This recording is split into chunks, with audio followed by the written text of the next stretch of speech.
परम आदरणीय न्यायमूर्ति श्रद्धेय श्री अशोक कुमार जी,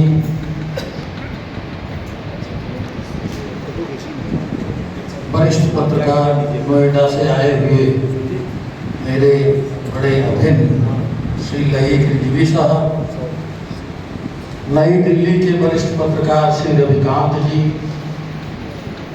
और वरिष्ठ पत्रकार मीडिया स्टडी सेंटर इलाहाबाद विश्वविद्यालय के डॉक्टर धनंजय चोपड़ा जी,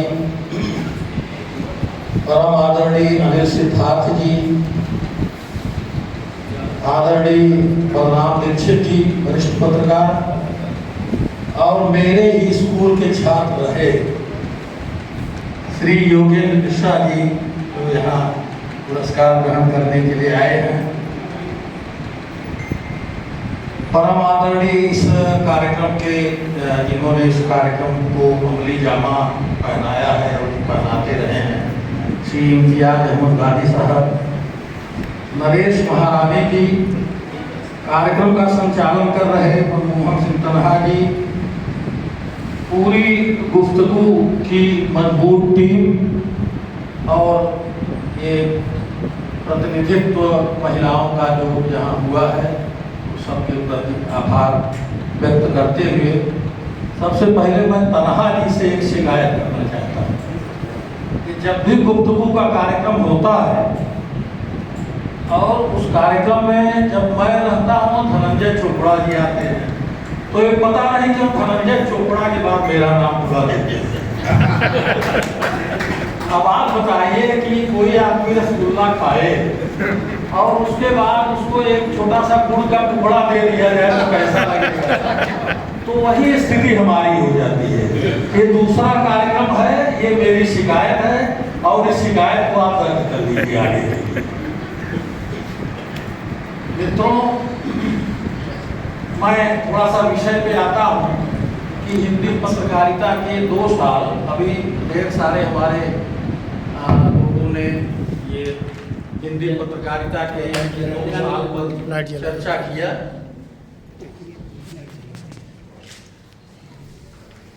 ये कार्यक्रम पूरे देश भर में पंडित जुगुल किशोर शुक्ला जी, जो कलकत्ता से जिन्होंने अखबार निकाला, और उन्होंने जब अपना अखबार उदंत मार्तंड वहाँ कलकत्ता से निकाला, तो उसके 200 साल पूरे होने के उपलक्ष्य में ये कार्यक्रम पूरे देश में आयोजित हो रहा है।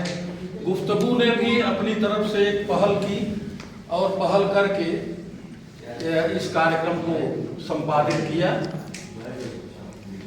मित्रों, मैं अपनी बात शुरू करूं तो मैं अकबर इलाहाबादी, जो इसी इलाहाबाद की धरती के हैं, इन्होंने कहा था उस जमाने में कि खींचो मुसलमानों को, न शमशीर निकालो, जब तोप मुकाबिल हो तो अखबार हो। तो उसको किस विषय में कहा था?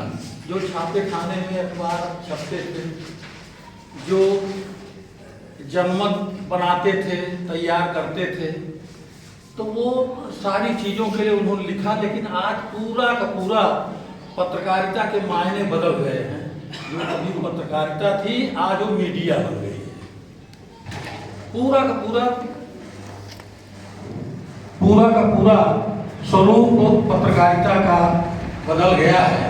अभी धनंजय चोपड़ा जी ने कुछ बातें कही, मैं उनसे इत्तेफाक रखते हुए मैं भी ये बात कहना चाहता हूँ कि जो इलाहाबाद का योगदान है पत्रकारिता के लिए, या हिंदी पत्रकारिता का योगदान है, सारी बातों से सहमत होते हुए मेरे निगाह में अगर पत्रकारिता के 200 सालों के इतिहास को बांटा जाए तो पहले तो हम ये कहेंगे कि जब भारत गुलामी झेल रहा था, गुलाम था, तो उसके पहले की जो पत्रकारिता, यानी आज़ादी के पहले की पत्रकारिता, वो पहले चरण की पत्रकारिता थी।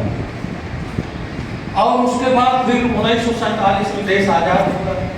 तो 1947 में जब ये देश को आज़ादी मिली, तो 1947 से लेके 1991 तक का जो इतिहास है, यानी आधुनिकीकरण का, ग्लोबलाइजेशन का जो दौर आया, तो उसके पहले का जो इतिहास है वो उसको अगर विभाजित करें तो वो 291 तक का, 1947 से 1991 तक। और फिर तीसरे नंबर पे 1991 से लेके अब तक, 1991 के बाद फिर पत्रकारिता कैसी बदली, क्या हुआ।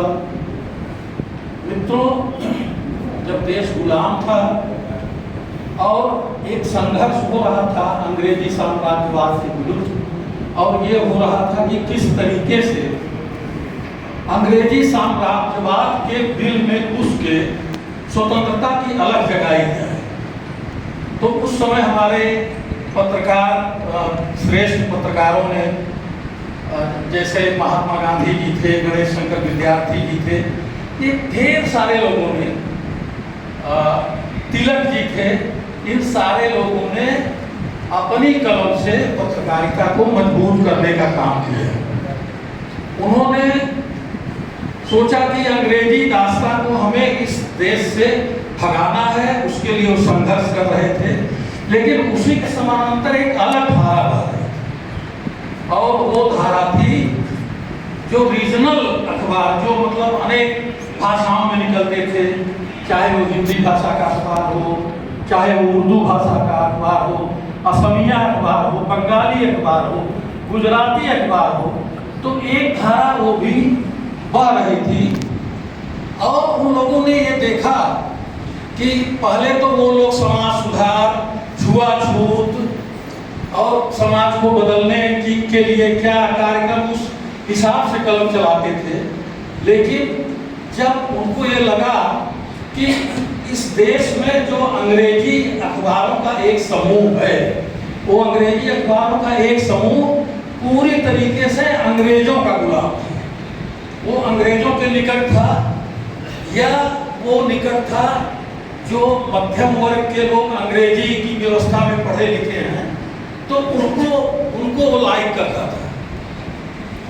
और अंग्रेजी, उस जमाने के अंग्रेजी अखबार क्या करते थे, वो ब्रिटिश साम्राज्य की जो चीजें थी, जैसे उनकी कोई विज्ञप्ति है, उनका कोई निर्देश है, उनका कोई आदेश है, तो उसको अपने तरीके से उसको आगे मतलब जनता के बीच में ले जाते थे। लेकिन इस बीच में जब ये भाषाई अखबार जिनकी मैं चर्चा कर रहा हूँ, उर्दू, हिंदी, बंगला, इन लोगों ने देखा कि ये क्या हो रहा है, तो उसमें से लोग निकल के आए और समाज सुधार की जो बातें हो रही थी, समाज सुधार की बातों से अलग हट के उन्होंने अंग्रेजी साम्राज्यवाद के विरुद्ध अपनी कलम चलानी शुरू की।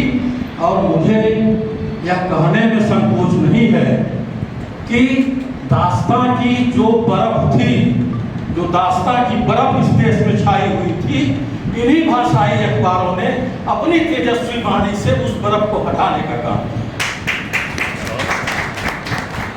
मित्रों, उसके बाद देश आजाद हुआ 1947 में। 1947 में आज़ादी मिलने के बाद इन अखबारों ने सोचा कि भाई देश तो आज़ाद हो गया, हमें राजनीतिक आज़ादी मिल गई, लेकिन राजनीतिक आज़ादी से भी बड़ी और तमाम चीज़ें हैं जो इस देश में करना है। क्योंकि उसी समय आज़ादी के समय पार्टीशन हुआ, लोग इधर से उधर गए, उधर से इधर आए, तो एक बड़ा शून्य पैदा हुआ, एक बड़ी हाहाकार की स्थिति पैदा हुई। और लोगों को ये लगा कि लोगों का मनोबल बहुत डाउन है, कैसे उनके हम मनोबल को आगे बढ़ाएं, कैसे ऊपर ले जाएं। तो उस तरीके की पत्रकारिता शुरू हुई, और लोगों ने जो समाज सुधार के काम थे, उनके साथ साथ उन्होंने लोगों का आत्मविश्वास बढ़ाने का काम किया, लोगों में प्राण फूंकने का काम किया, और उनको बताया, उनकी अस्मिता को ललकारा, उनकी अस्मिता को चुनौती दी, और कहा कि आपको इस देश को आगे ले जाना है, इस देश को बहुत गौरवपूर्ण, गौरवशाली भारत बनाना है। तो वो पत्रकारिता उस तरीके की हुई। तमाम दौर आए उस पत्रकारिता में भी, तमाम तरीके के दौर आए, जैसे वेस्ट बंगाल में पता चला कि नक्सलियों का की बाढ़ आ गई, नक्सलियों का प्रभुत्व बढ़ा। 1975 में इस देश में इमरजेंसी लागू कर दी गई। जब इमरजेंसी लागू की गई और प्रेस सेंसरशिप लागू कर दिया गया, तो उस समय कुछ अखबारों ने तो अच्छा काम किया। उन्होंने अपने संपादकीय कॉलम को बिना कुछ लिखे ऐसे ब्लाइंड कुछ दिया, लेकिन कुछ लोगों ने वो शासन सत्ता के आगे झुक गए। इसीलिए लाल कृष्ण आडवाणी जी ने बाद में अपनी किताब में लिखा कि शासन तो चाहता था कि आप झुक जाएं, लेकिन लोग झुक के क्या रेंगने लगे, झुक भी गए और रेंगने लगे। तो उस समय ये स्थिति पैदा हुई कि क्या हो क्या न हो।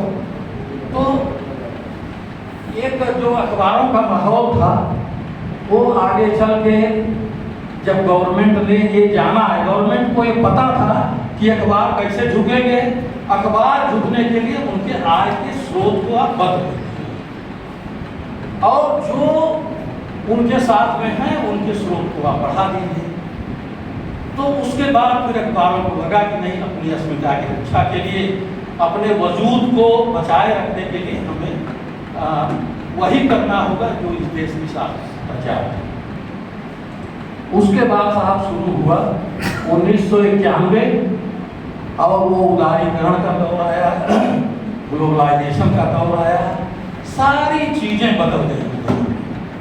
उस दौर में ये हुआ कि अखबार कोई खैरात की चीज है क्या? क्यों भाई, क्यों हम अखबार को खाते में चलाएंगे? तो उस दौर में लोगों को ये लगा कि अखबार के लिए भी पूंजी चाहिए और अखबार को भी खड़े होने के लिए पूंजी चाहिए। पूंजी कहाँ से मिले, कहाँ से प्राप्त हो, उसकी व्यवस्था करनी चाहिए। तो वो एक ऐसा दौर आया जिसमें ये हुआ कि नहीं साहब, अखबार को भी लोगों ने कहा एक प्रोडक्ट है। वो प्रोडक्ट जैसे साबुन आप बना रहे हैं, कोई और प्रोडक्ट बना रहे हैं,